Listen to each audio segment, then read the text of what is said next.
तर इकडे औरंगाबादमध्ये शिवसंग्रामचे नेते विनायक मेटेंच्या कार्यक्रमात गोंधळ झाला। सकल मराठा मोर्चाच्या कार्यालयाचं उद्घाटन आज त्यांच्या हस्ते झालं। मेटे भाषणाला उभे राहताच कार्यकर्त्यांनी गोंधळ घालायला सुरुवात केली। गोंधळातच मेटेंनी भाषण रेटलं। भाषण आपलं पुढे करत असताना मराठा समाजाकरता आपण खूप काम केले, आरक्षण मिळालं नाही तर आमदारकीचा राजीनामा देऊ अशी घोषणा देखील मेटेंनी यावेळी केली।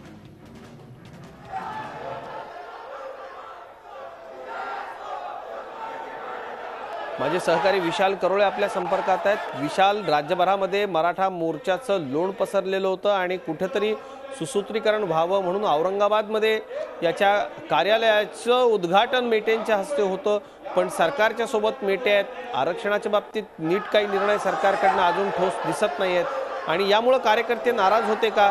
कसा रोषाचा सामना करावा लागला मेटेंना आणि नेमकं काय उत्तर दिलं मेटेंनी?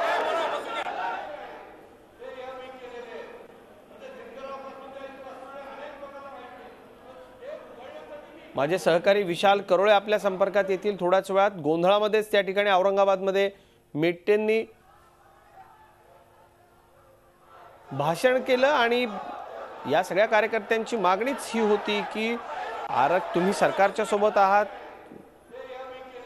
सरकार अजून आरक्षण देत नाहीये। आरक्षणाच्या बाबतीत आता वर्ष उलटून गेली, सरकार सत्तेवर आलंय, तुम्ही सरकारच्या सतत सोबत आहात, पण मराठा समाजाच्या आरक्षणाचं काय झालं असं विचारत मराठा कार्यकर्त्यांनी या उद्घाटनाच्या कार्यक्रमामध्ये गोंधळ घातला। माझे सहकारी विशाल करोळे आपल्या संपर्कात आहेत। पुन्हा एकदा आपण विचारत विशालांना, विशाल, सरकारच्या सोबत आहेत मेटे, मराठा समाजाची अत्यंत आक्रमक मागणी आरक्षणाची आणि क्रांती मोर्चांचं जे वादळ संबंध राज्यात होतं त्याचं मुख्य कार्यालय औरंगाबादमध्ये उघडण्यात आलेलं आहे। यावेळी मेटेंनाही रोषाचा सामना करावा लागला।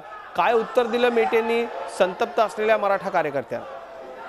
आज मराठा मोर्चा कार्यालयाचं औरंगाबादमध्ये उद्घाटन होतं। मुंबईला मराठा मोर्चा कधी करायचा याबाबत एक महत्त्वाची बैठक सुद्धा त्या ठिकाणी होणार होती।